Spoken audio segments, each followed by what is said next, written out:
I haven't had any updates from the police or anything, but I prayed, and I just prayed for help and prayed that the person that has meltdowns and that he has help. And I felt like I should just send some messages to just be the nice person, and just to say that I wanted us to both be the best to each other. And I said that I wanted him to get help, and I said what the police had said and what I'd said, and I put it in messages. But I don't know if he's seen the messages or if the police have seen the messages. But the last time I saw him was obviously last night, and he's been kept in overnight at a police cell, and they said he was going to interview him today.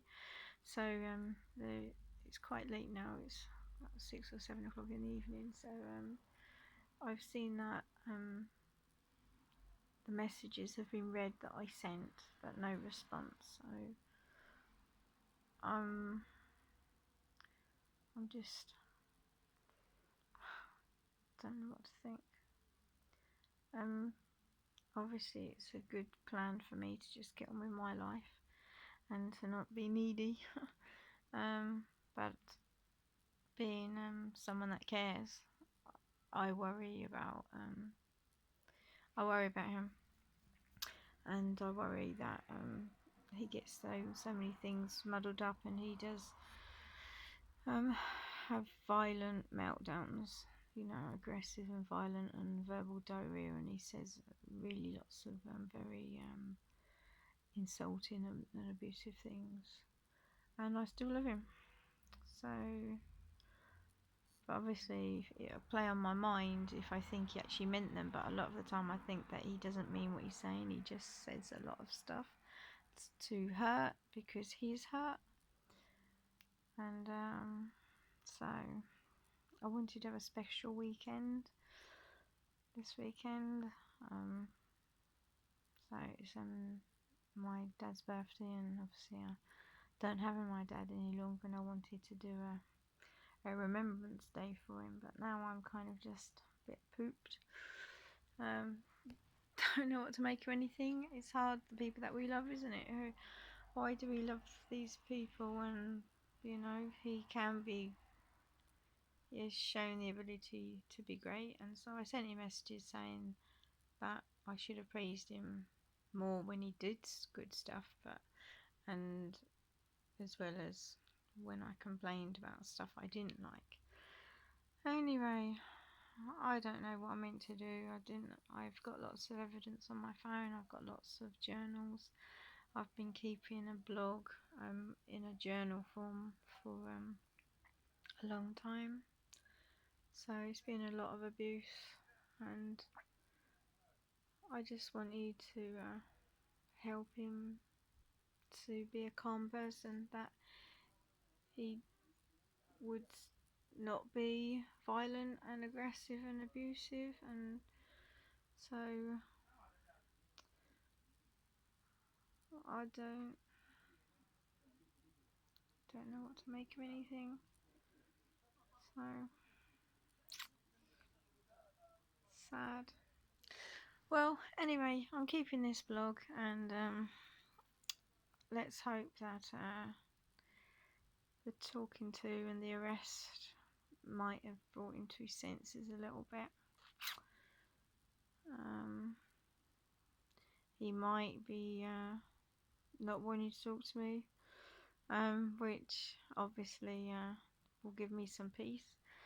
But the thing is, I'd like to be in contact with him if he was well behaved, and he just hasn't had a role model, and he hasn't been taught manners, and it's really hard to communicate with people that have got issues with understanding decent behaviour and what is normal.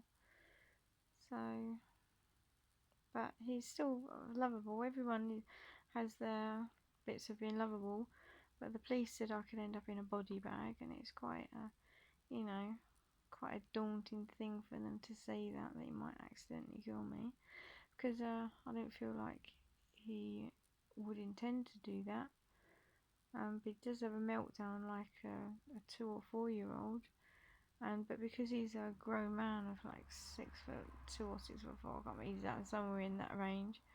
And he's very strong. When he has a meltdown and throws his arms and legs about, and he smashes things up, and he punches things and hits things, and he can get really scary and dangerous, and you know, and I love him, and it's hard when you love someone because you want to help them as well, and I wanted to help him, and he just seems to have great difficulty in comprehending what is controlling behaviour, and he keeps doing controlling behaviour and not realising, not understanding, and thinking it's normal, the behaviour that he's doing.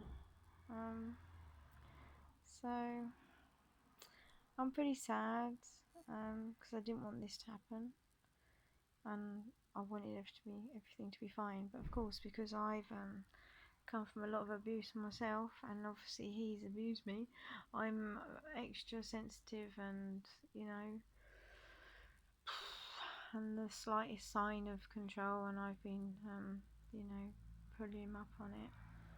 And for someone with ADHD and possibly schizophrenia, it's too much to take with learning difficulties when they're being told off, so to speak. They don't like being told off because they just think the worst. They don't think that, "Oh, I'm just saying, hey, if you didn't do this, it'll be better, you know, it won't trigger me."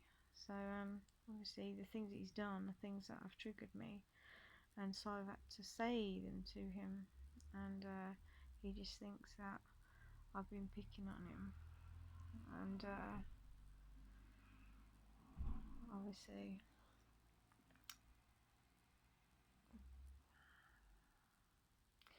there really needs to be help in schools, and help for young people that have issues.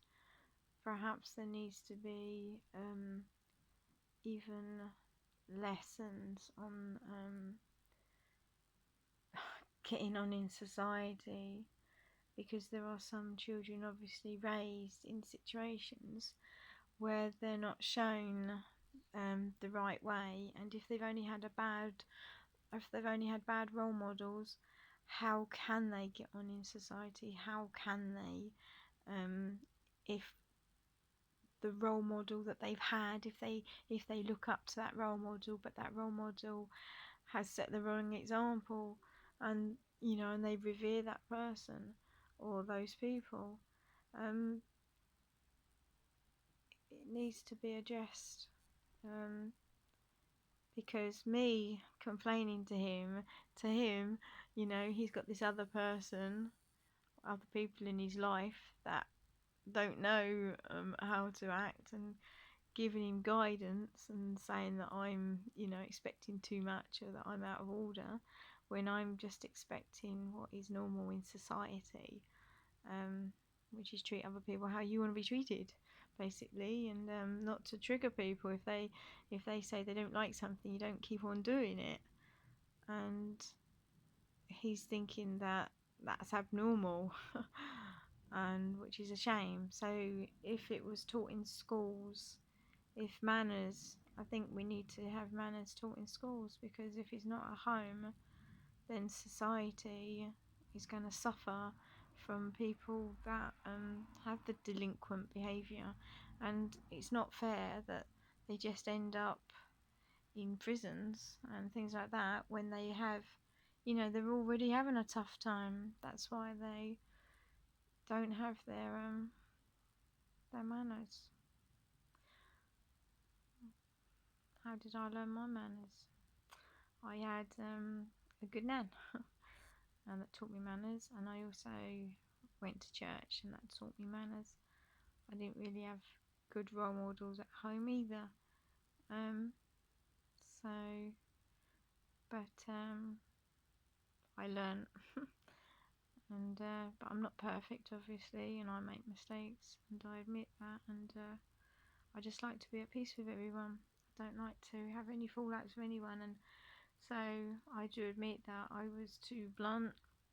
But when you've said to someone for 2.5 years, this is making me anxious, and they keep on doing it for 2.5 years, then you know, who isn't going to get a bit moany? So anyway, I don't know how things are going to work out, and the police haven't updated me. They did ask me if I go along to the police station and give evidence and details.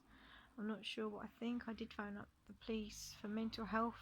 No, I phoned up 999 for mental health services, and instead they arrested him because of the past and because of what he'd done last night. Or because he had a meltdown because he felt like he wasn't important. And of course, people do have meltdowns if they feel like they're not important, but not everyone harms other people or smashes up other people's stuff. So, it's just distress, and people get like that. So, anyway, I've got to do the things that I need to do and sort myself out and love myself and do things that will help other people as well and help myself, and hope for the best, and hope that this person that I am putting my prayers in, hoping that there'll be a turnaround, and that well, I've been praying to God for a miracle. So, and so I'm doing everything I can. So I'll update you again another time. Bye for now.